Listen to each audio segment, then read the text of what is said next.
Hello, everybody, and welcome to the Ask Me Anything for CrossFit Linchpin. It's December 24th, 2020, so a big day tomorrow for many places all around the world. So here we go. Some really good questions. We'll dive into them in a second. Before we do that, I will tell you that I'm just as much of a regular human as anyone else. Last night, in the Sherwood household, we had a whole bunch of family over. My wife's family is in the area, so basically her whole family came over. And a lot of baking was done. There was a lot of baked goods in the house, all kinds of cookies and cakes and brownies and treats and things that were frosted and covered in chocolate and dips and crackers, and holy cow, it was a nightmare. For anybody trying to watch what they eat, because there was such, as we know in CrossFit, variance is very important. There was so much variety that chances are there was something there that would appeal to you. And traditionally on Wednesdays is when I have my cheat day. But I knew that there was so much food there that I could put myself in a bad place if I just allowed myself to eat like a vacuum cleaner. But there was this one bowl of like mini pretzels, and they would take half the pretzel and it was dipped in like a white chocolate, just half the pretzel, and then they would take that frosting, I guess, when it was wet, and kind of just touch it with some colored sprinkles, some red or green sprinkles, and those miniature half white chocolate covered pretzels they might as well have been a drug as far as I'm concerned. There was a very large bowl of them, and when I finished, there was not a very large bowl of them. I demolished those things, could not stop myself. And then there was some other things. Everyone told me that they were called Russian tea cookies. I don't know if that's true. I don't know if I went over to Russia that they'd be like, oh yeah, they're Russian tea cookies, absolutely, you guys nailed it. Or if some random American just said, these are Russian tea cookies, and that's what everyone's called them ever since. But either way, they look like a little dough ball. They were kind of like a shortbread consistency, but not really, but close. And they weren't overly sweet, and I thought they were delicious, so I killed a whole bunch of those too. And I think the only reason that I don't feel like total garbage right now is because I had those pretzels, which were half covered in the white chocolate, and the Russian tea cookies. Those are the two areas that I did my damage. But I stayed away from all the chocolate-covered stuff. I stayed away from all the stuff that had half an inch of frosting on the top. I stayed away from that, don't get me wrong, what I ate was sugary compared to broccoli. But I stayed away from, even in the realm of those desserts, there were some that were just pure bombs of sugar, and others that were not quite. And I think since I leaned towards the not quite ones, that's why today I feel somewhat like a normal human being. But I'm aware that I didn't exactly eat clean last night. But you know what? It's the holidays, right? It's the holidays. So let's dive in. Jared P. See, you're online right there. Your question was the most upvoted question, non-fitness related, but I appreciate it. There's a couple folks said some nice things. Everybody did as well. But Jen, happy holidays to you and your family as well. Happy holidays to the entire Linchpin community all around the world. And Jared asked, any holidays or Christmas traditions in the Sherwood household? And I can answer this one because it's quick, and the answer is no. And I say no special holidays or Christmas traditions. I would say just what I consider, maybe that's ignorant of me, just the normal stuff, just normal gatherings with family, normal gobs of food everywhere. We try to put as many presents under the tree as we can for the kids, and we wake up in the morning. We try to get the kids to sleep, beyond a certain hour in the morning, letting them know that we're not going to get up at 4 a.m. no matter how much you want to. So then once they do get up, old HE double hockey sticks breaks loose, and we just, the day is underway. So that will be tomorrow. Although I guess maybe the only tradition that we have is tonight on Christmas Eve, we will allow them to open one present. That's about it. So, but every household's probably a bit different. Okay, diving into the fitness questions, starting off with Jeff G. Good question. Let me read your question verbatim, and then we can dive in here. Let's see. Okay. He says, this one's kind of long. When you have to or need to scale, do you try to scale closer to the more likely time? Meaning, keep it as heavy or challenging as you can just to make it into that more likely time window? Or do you try to get closer to the super fitness robot time? And sometimes, especially on longer workouts, I may really be great at one or two things and really bad at another thing. And so I can quote unquote get into the window, but getting through that one movement takes longer than is probably intended. Should I scale everything and go faster? Or as long as I can make up the time with the other movements I'm good at and get in the window, stick with it? And Jill liked that. Multiple people upvoted that question, but Jill put a nice little emoji below it as well. So here we go. So I'll break down the question to a couple parts because it's a great question and there's a lot in there. So overwhelmingly, or simplifying, it just says, should I scale to the super fitness robot time or the more likely time? In general, okay, so if that's the oversimplification of the question, in general, you should be trying to be around the more likely time. And so let's say that you've got a workout, the super fitness robot time is 10 minutes or less, the more likely time is 15 minutes or less. So I would try to scale the workout to get around that 15-minute mark. And if you're trying to shoot for the middle, well, if the super fitness robot is 10, the more likely is 15, right in the middle is 12:30, and you're shooting for around there. That's probably a good metric as well. But also realize that you're just out there moving your body with some functional movements, some variance, some intensity. And let's say that you scale it in a way that you believe makes sense, and you don't get 15 minutes. You get 15 minutes and 37 seconds. What happens then? Did you just waste that day? Was it a terrible scale that you did?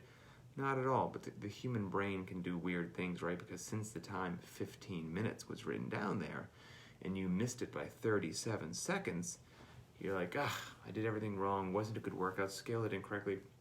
That's not the case, okay? Especially with, a fair group of people trying to get their individual needs met around the time.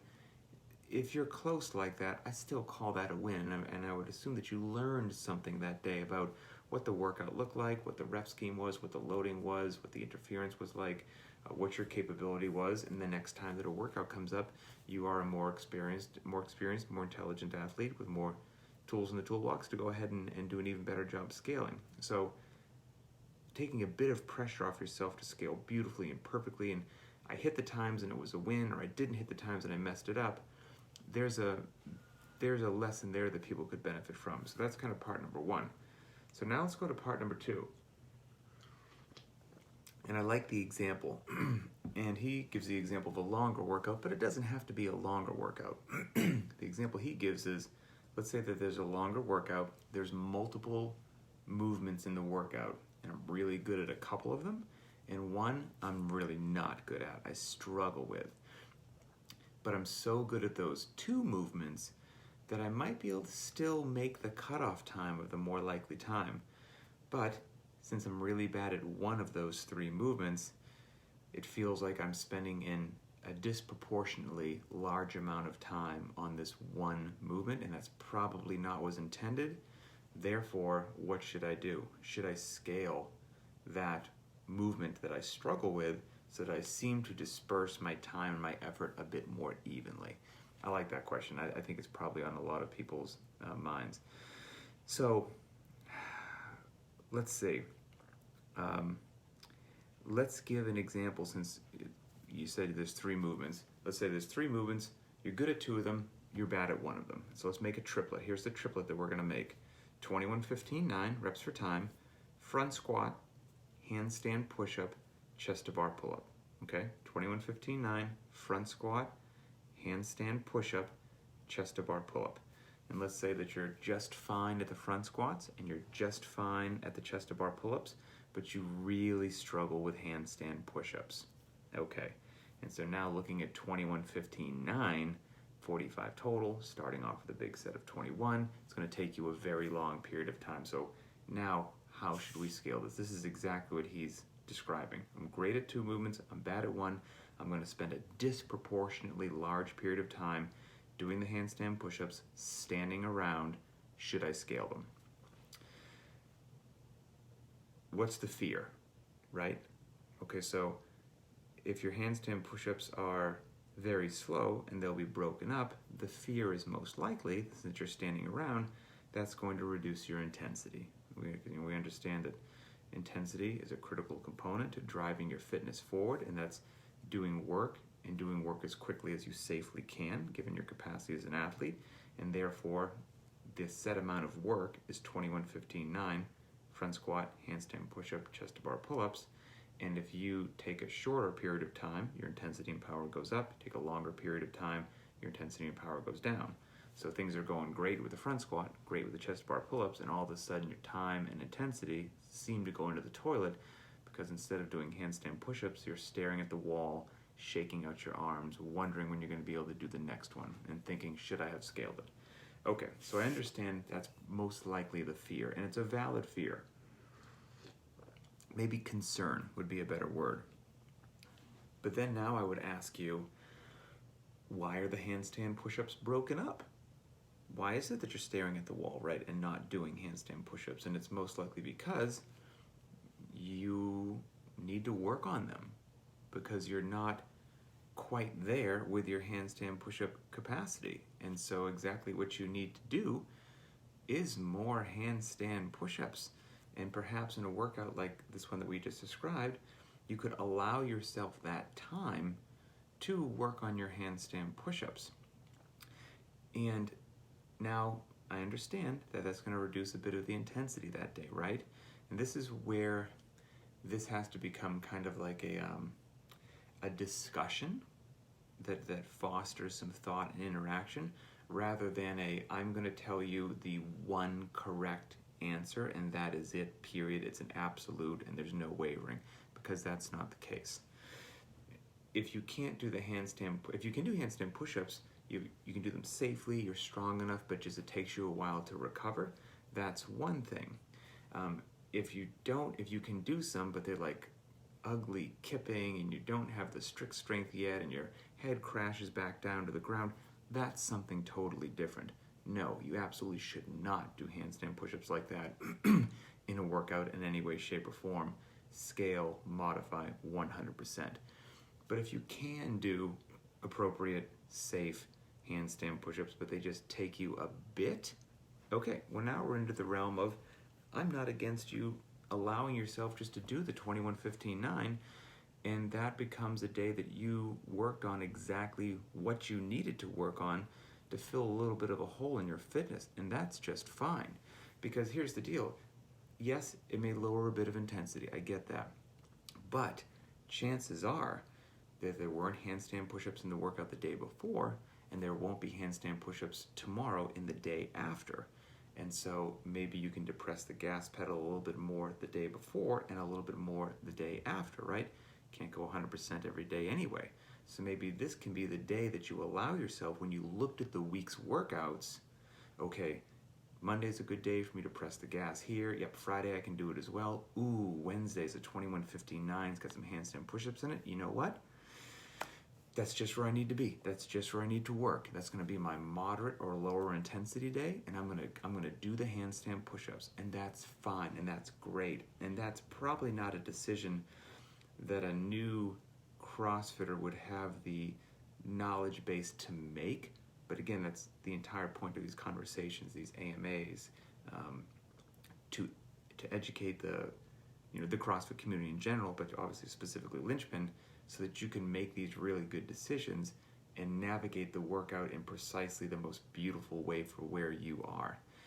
And another question that just has to be asked is, all right, the handstand push-ups are going to be slow and broken up, but this is also why it's not just one answer to this. What does that mean? what does slow and broken up mean? Does slow and broken up mean to get to the set of 21, you're going to do a 10, a 4, a 4, and a 3 with, 15 seconds rest between each one of those sets? Great, fantastic, no worries. The 21, maybe it makes sense for you that you could even do 7 quicker sets of 3, maybe small sets with small breaks, keeps you moving in a nice way. You do a triple, you shake it out for 10 seconds, you do a triple, you shake it out for 10 seconds, and you make your way to the 21 handstand push-ups. If highly broken means you kick against the wall, you do 1 repetition, you look at the wall for 1 minute, you do another repetition. You look at the wall for 1 minute, you do another repetition, and therefore doing 21 handstand push-ups has to be 21 singles, and that set of 21 will take you 21 minutes. Well, that also falls into the category of slow and broken up, but it's wildly different than what I just said a second ago. So there's some variance in there as well that you need to use a little bit of best judgment. And if we were talking about something that slow and that broken up, then my answer would be yes. Let's scale in one way, shape, or form to keep you moving a bit, and then we're going to make sure that in the accessory work or in your warm-up or your cool down, when you've assessed yourself as an athlete, we're going to do some handstand push-up capacity, program like they've got on the Beyond the Whiteboard specialty programs. We're going to work our shoulder press. We're going to help you out there, but that might not be the best place to do it in that 21-59 front squat handstand push-up chest to bar workout if we were talking about 21 slow singles like that. So it kind of depends as well. But then there's one other aspect of this. We used an example previously of, I looked at the week's workouts, I identified I could stomp the gas nicely on Monday, nicely on Friday. Wednesday's got those handstand push-ups, so I'm going to allow myself, a bit of a break there. Tuesday is what it is, Saturday is what it is. But that was kind of taking into account that as I looked over the course of the week, that only, 1 or 2 days popped up that had one of these movements that was going to stop me in my tracks, which is the benefit of looking at the week as a whole. But let's say that every single day, right, you're new in your path to CrossFit, and you look at every day, there's 5 workouts over the course of the week, and every day, in every workout, there's some sort of element like this. If it's a triplet, one of those movements is going to stop you in your track. If it's a couplet, one of them will. But every day, there's something which is just going to keep the parking brake on. Then we're getting into a bit more of a in-depth discussion of what each one of those days looks like, and then I would scale each one of those days in an appropriate manner. It's still allowing potentially some of that variance that we talked about a second ago.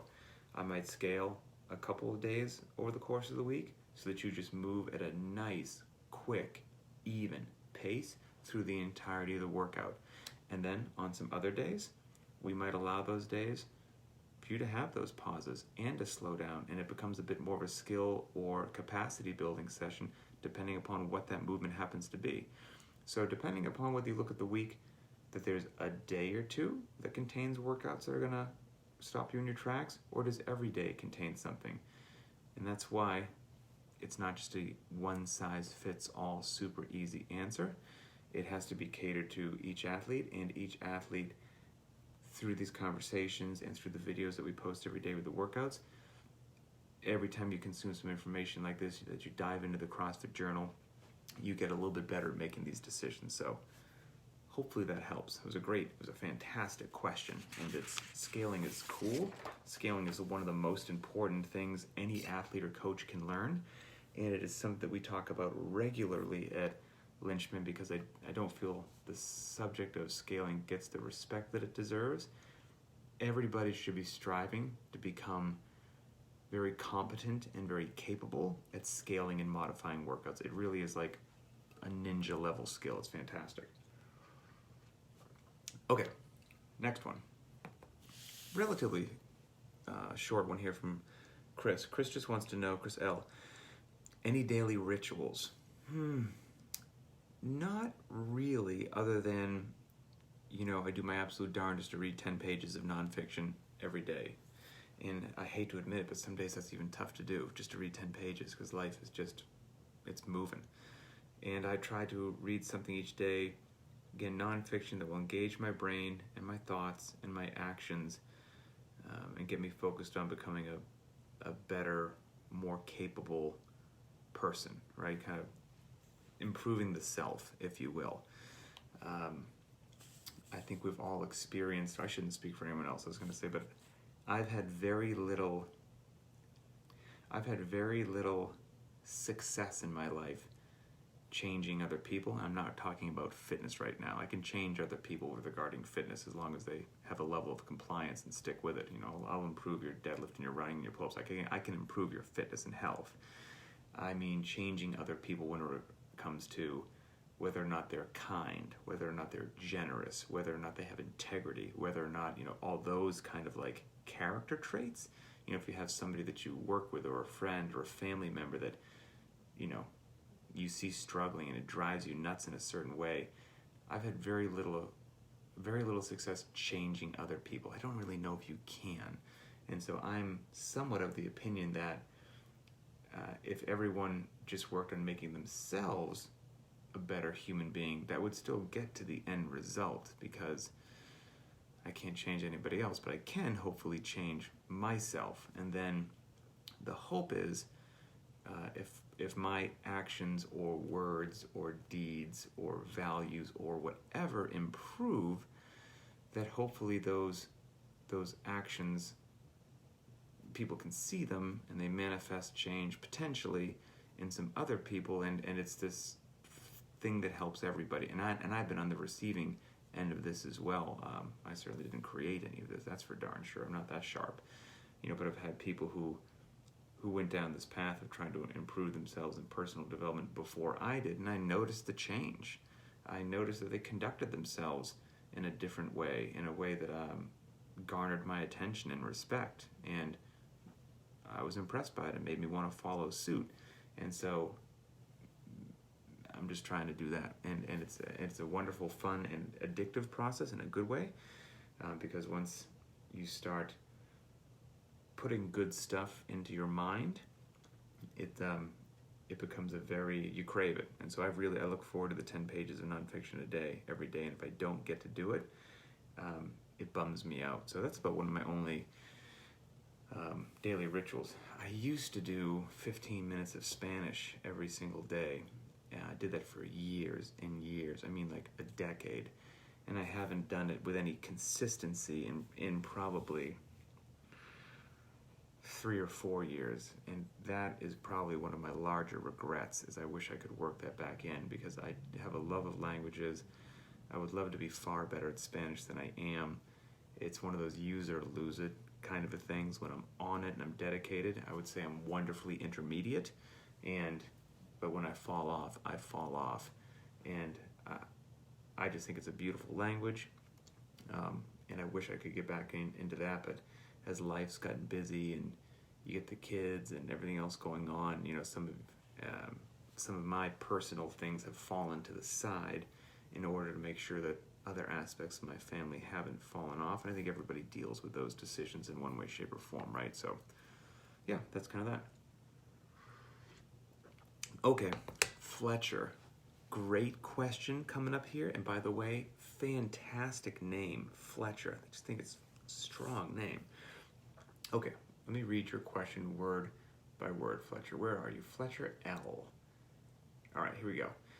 I know you always say, quote unquote, the limited equipment option, aka the Leo, the limited equipment option is not shortchanged. But what are the real benefits of having more equipment then? Fantastic. So, yes, I say on a regular basis that the limited equipment crew does not get shortchanged by not having a barbell, a squat stands, a rower, an air bike, a GHD, you name it. So what are the benefits of having more equipment? So, okay. First of all, here's about a true of a statement as I can ever say. The limited equipment option, meaning you've got a pair of dumbbells, a pull-up bar bolted to the wall, a set of gymnastics rings hanging from that pull-up bar, and a jump rope. That amount of gear is 100% legit, and it is all that somebody would ever need for their entire life on this planet to be an absolute beast. A beast. I mean every word of that, 100%. Okay, that doesn't mean that if they had more gear, that we couldn't make them even better. So there's the caveat there. But if you never had access to more gear based upon finances, based upon square footage of space available, based upon whatever, you would be that person that always people would be like, geez, you're an animal, what do you do? And you're like, I just got a pair of dumbbells and a pull-up bar in my apartment, really, that's it. That's possible. But, because there's a potential rabbit hole just knocking on the door right now that I might let it in a little bit. Maybe I'm going to make an asterisk to maybe circle back. And I'm literally writing on the piece of paper right now, rabbit hole. And we'll see if we go down it. Rabbit hole. Okay, rabbit hole. There we go. But here's the deal. You are limited, no pun intended, right? It's called the limited equipment option. You are limited with some aspects. If Diane comes up, classic CrossFit workout, 21-15-9, deadlifts, handstand push-ups. Deadlifts are 225 pounds for the men, 155 pounds for the women. Well, if I'm working out with the 50-pound dumbbells, I can never lift more than 100 pounds, 50 pounds in each hand at any time, no matter what. So I have a ceiling. I have a limit on the amount of weight that I can lift. And when that limit is hit, it by its very nature, it's going to paint me into a little bit of a box. And that means that some things are going to be on the outside of the box and I won't get exposure to. And if we understand how incredibly important variance is, there are just going to be some things that I don't get to do. And that will leave some fitness on the table. There's no way around it. For example, if I was going to, and sometimes with something like a Diane, that loading, even a 225-pound bar for the gentleman, that loading will have to be made up with a bit more volume because we have the dumbbells. And that solves a lot of problems, but it doesn't solve all of them. So that deadlift, that Diane workout for the limited equipment crew, if I just went with like poundage moved, instead of 21-15-9 of a deadlift with 225 pounds, if I just had those 100-pound dumbbells and I wanted to move the same amount of load, the first round would be 47 dumbbell deadlifts with a pair of 50s. The next round would be 34 dumbbell deadlifts, and the final round would be 20 dumbbell deadlifts. And then I would have lifted just about the same amount of weight off the ground if I had done a 21-15-9 with a 225-pound barbell. So yeah, okay, total work accomplished is about the same, but it's still just different. It gets the job done. It's fantastic. You are not going to be shortchanged, that's for darn sure. But we're still stuck with just the loading that we have. And now we can do some different things as well, too. I mean, so I could do a Diane for the limited equipment crew instead of a 21-15-9, like a 3 rounds for time of 33 dumbbell deadlifts, 15 handstand push-ups. That's going to get me done there. I could then do it a different way with lowering the rep scheme so it doesn't have to be quite as high, but doing single leg, stiff-legged deadlifts and just switching back per leg. So I've got some options there. But I'm not going to get to do, since I just have the dumbbells, the heavy days. As anyone who's done the limited equipment option heavy days knows that they're brutal and beautiful and effective, but you're still never going to be able to do a heavy set of 10, whatever it happens to be. Front squat, overhead squat, back squat, deadlift, power clean, squat clean, you name it, or a heavy 5, or triples, or doubles, or singles. You're just never going to be able to go there because you don't have the barbell and enough weight, period, end of story. And so that does leave out a tremendously valuable and beneficial part of just overall strength and conditioning. So would it be great if every human being on the face of the earth had a barbell and bumpers? so that they could load it up and do a 1 rep max front squat, 7x1 front squat? Absolutely, no question about it. That's it. But there's plenty of people who just can't have that gear, will never have that gear, and so they do have access to the limited equipment gear, and they get bang for their buck that will, like I said, no lie whatsoever, make them absolute beasts for the rest of their life.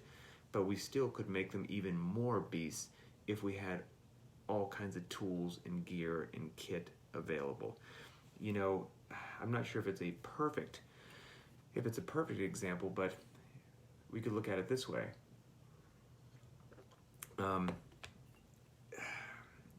Somebody just has a pair of 50-pound dumbbells, and so on heavy days they're doing dumbbell squats, they're doing Bulgarian split squats, they're doing some lunging, they're doing all kinds of other things, but they don't get to do a 7x1 front squat.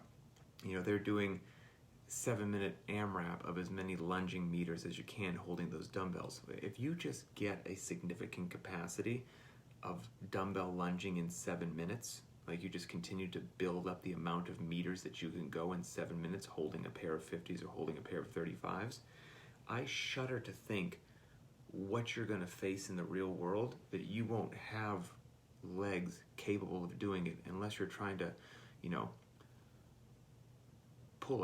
pull a pickup truck out of a ditch or something. Then it'd be nice to have somebody else there who happens to be, lifting with a barbell every day. But we'd have to create this kind of silly situation to make that happen. And truth be told, this is somewhat linking to the rabbit hole I mentioned a second again. There's a difference between real life, competition, and movies, okay? And I think sometimes people blur all this stuff and they think they need all this capacity that they really don't, but it's just icing on the cake. Truth be told, anyone listening to this, anyone watching this, anyone engaged in CrossFit, whether it's doing just body weight movements, whether you're doing the limited equipment option, or whether you have all the gear in the world, you're doing your best every day to work out with functional movements, with intensity relative to your capacity, and with variance. You are in a category of superheroes, and I mean that really nobody else is. And I think, I look around every day at most people walking planet Earth aren't doing what we're doing, aren't trying to build the capacity that we're building, and most of them get through their life every single solitary day without bumping into a physical limitation. That they couldn't pick something up, couldn't do whatever. Now, this is also another discussion of life has become so comfortable and so easy that we're not out moving boulders and fighting bears and foraging in the woods for food. I understand that. We live in a world where largely most people can go through most days never getting their heart rate above a resting heart rate because they just get up, they walk to the kitchen, they get in their car, they drive somewhere, they take the elevator to the 3rd floor, they sit down at their desk, they type at their computer, they take the elevator back down to the parking garage, they get in their car, they drive home, they sit on the couch, they watch Netflix, they make dinner, they go to bed. It's a relatively typical day where maybe the heaviest thing that you had to pick up was some groceries or something like that, or your kid. So most of us don't find something that weighs 400 or 500 pounds in our path every day that we need to pick up and move because life has become beautiful and soft. And so my point is, most people walking around are nowhere near as physically fit as the average CrossFitter, and they're getting through life. So maybe you don't have all the gear, you just have a pair of dumbbells, you don't have a rower, you don't have an air bike, and you feel like, I'm limiting myself because I only have this small amount of gear to work with. Well, I'm here to tell you, the fact that you're pouring your heart and soul every day into becoming a beast with a pair of 50-pound dumbbells or a pair of 35-pound dumbbells, some gymnastics rings, a pull-up bar, and a jump rope, you are going to be a crazy lunatic of fitness. You're going to be fantastic, and people will be asking you what you do to have such tremendous capacity. So don't be so hard on yourself. But are we leaving a bit of fitness on the table? Yeah, because I'd love to have you to be able to do a 7x1 heavy day.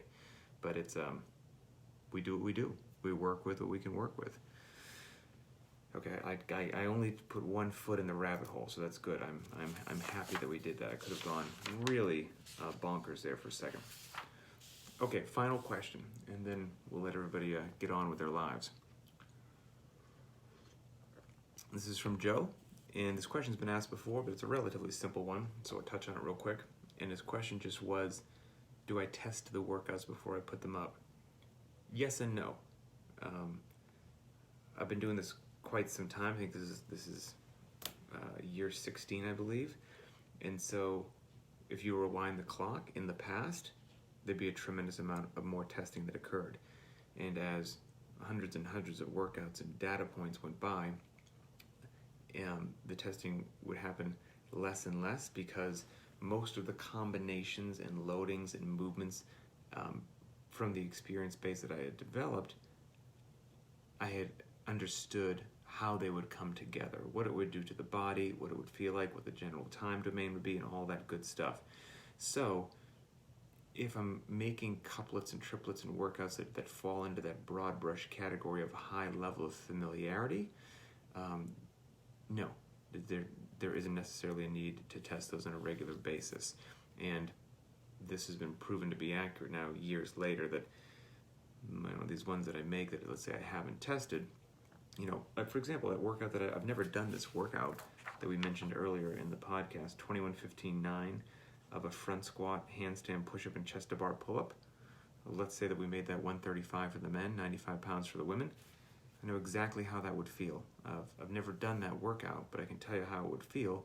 And if you gave me a second to scratch a couple numbers down, I could give you a super fitness robot time and a more likely time on it and be right where we need to be, just because those movements and loadings and patterns are ones that we touch very regularly. So I have a very high degree of familiarity with that.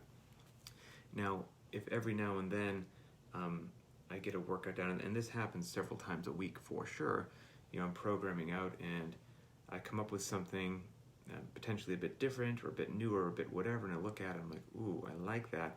I most likely have a very rough idea of how it will feel, or a very rough idea of what the time domain will be.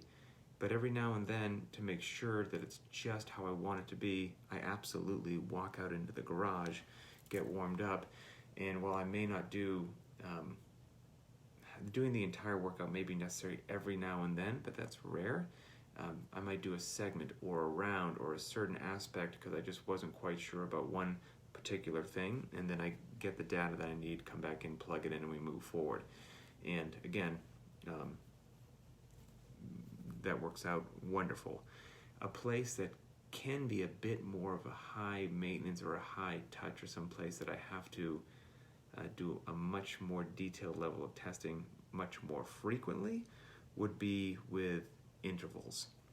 So specifically, if I have a very, if I have a very specific interval time domain that I want to hit, or a way that I want to fatigue somebody, or I want to pre-fatigue one thing before I hit something else, then finish with a third thing, and I want to make sure that I'm setting up in a way that will still allow the athlete to have enough to finish strong. And if it's an interval, by definition, usually you're looking for a shorter time domain, higher intensity.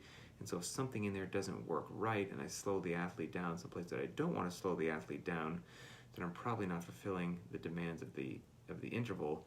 So when intervals come up, those can be something that on a very regular basis I'm out in the garage just hitting it and hitting it and hitting it to make sure that it is precisely and exactly how I want it to be. And the goal times, those can take a lot more tuning as well on interval days, because we're trying to hit a particular window. So that's it. But yeah. Now, if you are getting into programming and getting into things like that, then by all means, I wouldn't cook up a bunch of workouts that you don't have a tremendous amount of experience with, and then throw them on to your friends and whatnot, and then be like, oh wow, that didn't go how I thought at all. You would probably want to wait until you're a more experienced programmer or whatnot, until you start to test a bit less frequently, etc., etc. So yeah, that's that. Let's see. Adrian. Okay.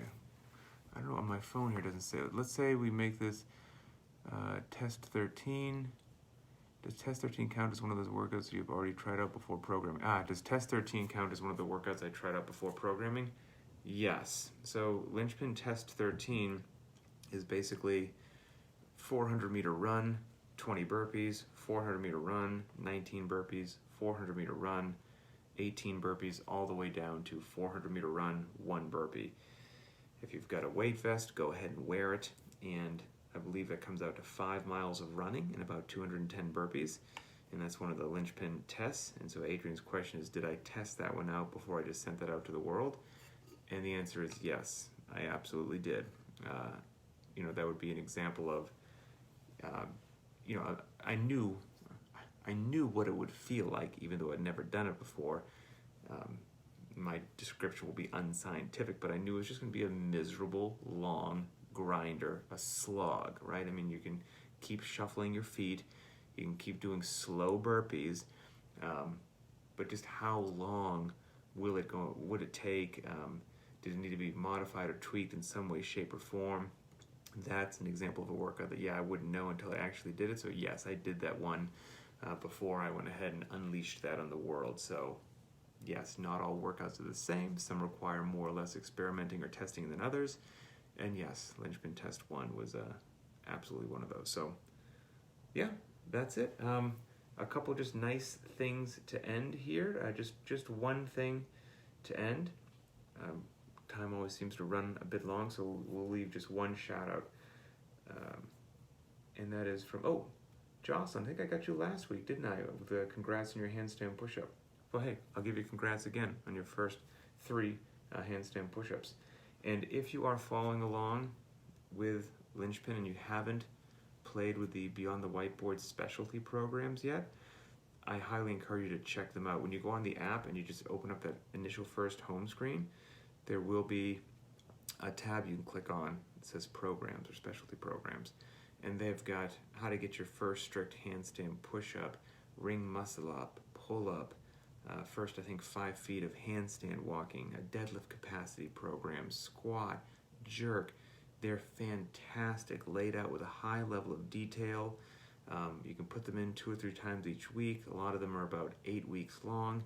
They're fantastic. So if you circling back to what we talked about initially in the podcast here, one of Jeff's questions where you struggle with a part of a workout, and we mentioned that front squat, handstand, push-up, chest-to-bar workout where maybe you struggled with the handstand push-ups, looking at something like the Beyond the Whiteboard handstand push-up capacity program might be a great thing to do on the side for you. And then all of a sudden you're starting to get better in an area that will make you a more well-rounded athlete. So that's that. Wherever you are all around the world, whatever holiday you do or do not celebrate, I hope you have a blast. I hope you're safe and sound in these crazy times, in this crazy year.